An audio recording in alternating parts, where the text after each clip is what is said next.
How to send money from Cash App to PayPal instantly. Today, I'll guide you through the steps to transfer money from Cash App to PayPal using a linked bank account or debit card. Cash App and PayPal don't allow direct transfers between the two apps. To send money, you'll need to use a shared bank account or debit card as a bridge between them. First, make sure the same bank account is linked to both your Cash App and PayPal account. This allows you to move money seamlessly between the two platforms.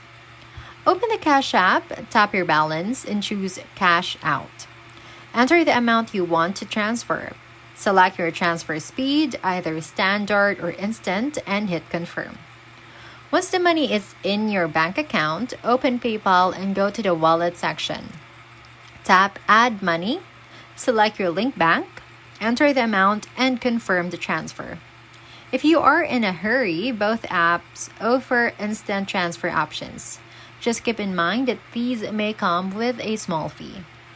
While there's no direct way to send money from Cash App to PayPal, using a linked bank account or a debit card provides a secure and effective workaround.